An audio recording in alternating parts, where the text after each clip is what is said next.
Vamos lá para um último bloco aqui. Falar de causas de aumento de pena.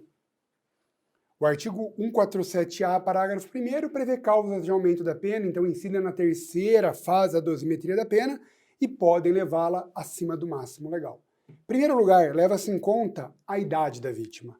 Crime praticado contra criança, adolescente ou idoso. Vem cá, criança é a pessoa que ainda não completou 12 anos de idade. Adolescente é a pessoa entre 12 sem completar 18. Idoso é o sujeito com 60 ou mais anos de idade. Nesse caso, né, para incidir essa majorante, é imprescindível que o agente tenha ciência da idade da vítima, tá bom? O agente deve ter ciência da idade da vítima, evitando-se desta forma a chamada responsabilidade penal objetiva. Segundo lugar, crime praticado, se a perseguição é praticada contra a mulher. Isso é muito comum, né? Infelizmente é muito comum. Contra a mulher por razões da condição de sexo feminino, nos termos do parágrafo 2º-A do artigo 121 do Código Penal.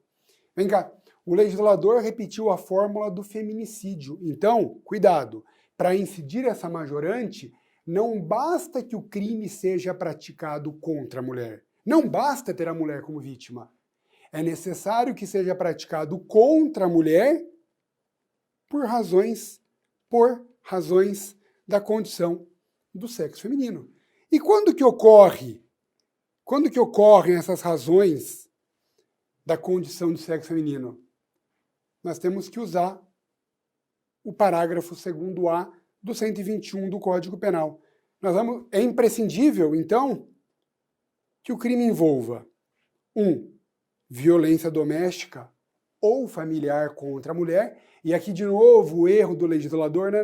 Violência doméstica ou familiar, não e familiar, como ele diz no 121. Vem cá, não precisa das duas coisas, da violência doméstica e da violência familiar. Qualquer uma das duas já é suficiente. E depois, menosprezo ou discriminação à condição de mulher. Menosprezo ou discriminação à condição de mulher. Tá bom?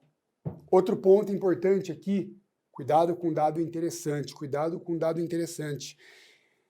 O legislador, repetindo essa fórmula do feminicídio, incidiu no mesmo erro do feminicídio, por razões da condição do sexo feminino.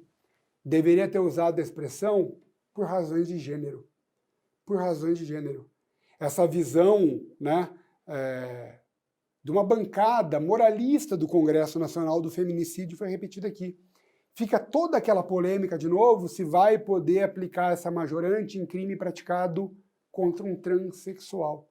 Então não deveria ser por razões da condição de sexo feminino. Devia ter usado a fórmula da Lei Maria da Penha, por razões de gênero. Tá bom?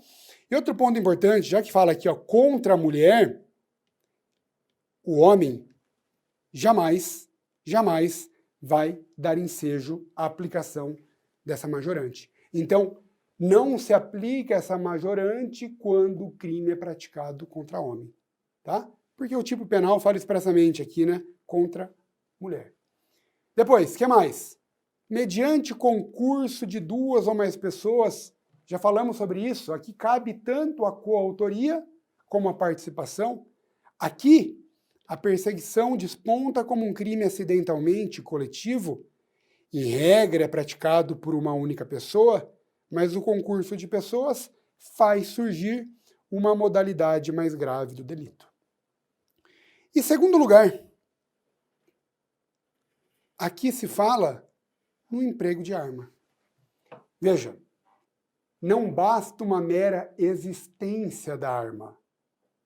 Para incidir essa majorante, a arma deve ter sido empregada pelo agente. O emprego de uma arma no direito penal existe tanto no uso efetivo, como também no chamado porte ostensivo. Tá? O emprego de arma no direito penal se dá nessas duas hipóteses, uso efetivo de uma arma e porte ostensivo da arma. Vamos lá. O que é o uso efetivo? O camarada aponta a arma para a vítima, tá aqui, ó. Tá aqui, está perseguindo com arma em punho. E o porte ostensivo? Ele não vai empunhar a arma, mas ela fica ali, imagina, na cintura dele. Está claramente ali visível, está facilmente visível pela vítima. Arma no direito penal, o que é arma no direito penal?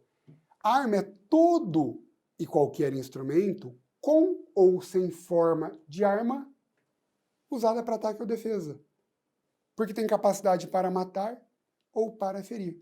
Então nós temos aqui a chamada arma própria. Arma própria.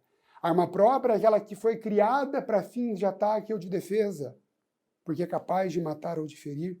Arma imprópria é aquela que foi criada com finalidade diversa, mas que pode ser utilizada para matar ou para ferir. Para matar ou para ferir. Tá? Imagina um serrote. Um serrote. Foi utilizado criado para cortar madeira, mas pode matar alguém, pode ferir alguém. O que é a arma branca? A arma branca é aquela que tem ponta ou gume. A arma branca pode ser uma arma própria, um punhal, por exemplo, ou uma arma imprópria, uma faca de cozinha. Uma faca de cozinha. O que eu quero que fique muito claro para você aqui é que não se exige, para incidir a majorante, uma arma de fogo. Tá bom? Pode ser uma arma de fogo, mas não precisa ser uma arma de fogo. Não precisa ser uma arma de fogo. E aí vem a pergunta, pensando aqui na arma de fogo. E aí? Se o sujeito porta ilegalmente uma arma de fogo para cometer a perseguição, como que fica? Ele vai responder pela perseguição e pelo crime de porte ilegal de arma de fogo, ou só pelo crime de perseguição, que acabaria absorvendo o crime do Estatuto do Desarmamento?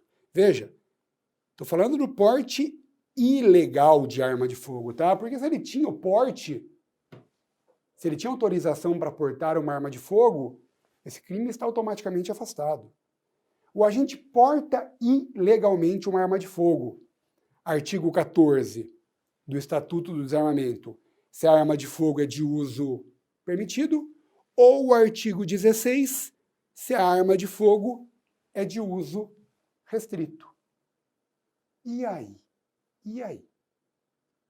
Vamos conversar sobre isso. Vamos conversar sobre isso. A questão que se coloca aqui é a seguinte. Tem muita gente dizendo, olha, se o sujeito porta ilegalmente a arma de fogo só para praticar o crime de perseguição, o crime de porte ilegal de arma de fogo fica absorvido. Seria o princípio da consunção. Agora, seria concurso de crimes se, além do contexto da perseguição, ele também porta ilegalmente uma arma de fogo. Seriam contextos diversos. Então, eu tenho visto essas explicações no âmbito doutrinário. Eu vou discordar. Eu vou dizer o seguinte: ainda que o agente porte legalmente a arma de fogo, vem comigo, ainda que o agente porte legalmente a arma de fogo, apenas para praticar o crime de perseguição, ele tem que responder pelos dois crimes em concurso. Não tem absorção. Primeiro, veja, os bens jurídicos são diversos. São diversos. Né? Um crime atinge a segurança pública, que é o crime do porte ilegal de arma de fogo. O outro crime, a perseguição, atinge a liberdade individual. Então, esses crimes também têm vítimas diversas. A perseguição é a vítima determinada. O porte ilegal é a coletividade como um todo, a sociedade como um todo, esse direito difuso à segurança pública. Mas mais do que isso, a perseguição tem uma pena de 6 meses a 2 anos. O porte ilegal de arma de fogo, se a arma de fogo é de uso permitido, tem uma pena de 2 a 4 anos. Se a arma de fogo for de uso restrito, uma pena de 3 a 6. Se a arma de fogo for de uso proibido, o crime é hediondo. O que eu quero dizer? Não dá para falar em absorção. O crime de perseguição não tem força suficiente para absorver o crime de porte ilegal de arma de fogo. Além de serem bens jurídicos diversos, além de serem vítimas diversas, o crime de perseguição não tem estatura jurídica suficiente para absorver o crime de porte ilegal de arma de fogo. Tá bem? Ação penal. Falamos sobre isso, né? É pública condicionada. Então, o legislador exige essa condição de procedibilidade em respeito, sobretudo, à intimidade, à vida privada da vítima. Se ela preferir evitar o escândalo do processo, o escândalo do foro, o streptus fori, se ela prefere guardar para si o crime, que é um crime muitas vezes humilhante, invasivo, é direito dela. Ela não precisa expor a intimidade dela, a vida privada, para tudo e para todos, em troca da persecução do agente. Tá bom? Falamos também, né, do concurso material obrigatório. Vem comigo. O que é isso? Ele está no parágrafo 2º. Olha aí. As penas deste artigo são aplicáveis sem prejuízo das correspondentes à violência. Vem cá. O crime de perseguição nem sempre é praticado com emprego de violência à pessoa. Nem sempre. Geralmente não é. Né? É aquela vigília ameaçadora. Normalmente não há violência à pessoa. Agora, quando houver violência à pessoa, o agente vai responder pela perseguição e pelo crime resultante da violência, qualquer que seja ele. Uma lesão leve, grave, gravíssima, tentativa de homicídio, homicídio consumado, nunca o crime resultante da violência vai ser absorvido pela perseguição. Vão se somar as penas. Vão se somar as penas. Tá bom? É o chamado concurso material obrigatório entre a perseguição e o crime derivado da violência. Por fim, vamos falar da competência. Em regra,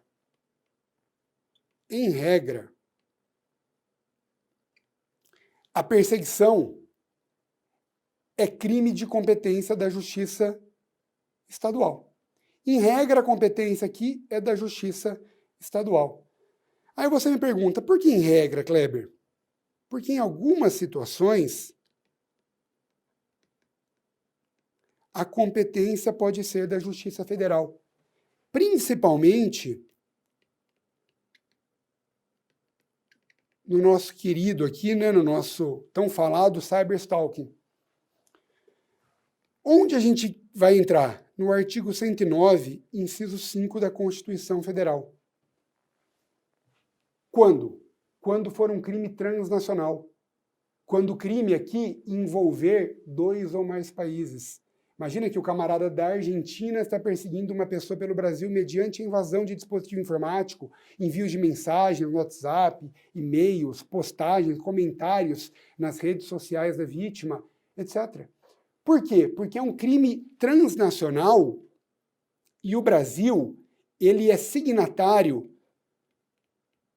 vamos anotar o decreto aqui para você dar uma olhada, da Convenção Interamericana para prevenir, punir e erradicar a violência contra a mulher, né? Concluída em Belém do Pará, incorporada ao Brasil pelo decreto 1973 de 96. Então, nesse caso de crime transnacional contra a mulher, como é um crime transnacional, do qual o Brasil é signatário de um tratado internacional, de uma convenção internacional, a competência aí vai ser da Justiça Federal. E cuidado, mesmo quando a competência for da Justiça Estadual, é possível que a investigação desse crime seja efetuada pela Polícia Federal. Por quê?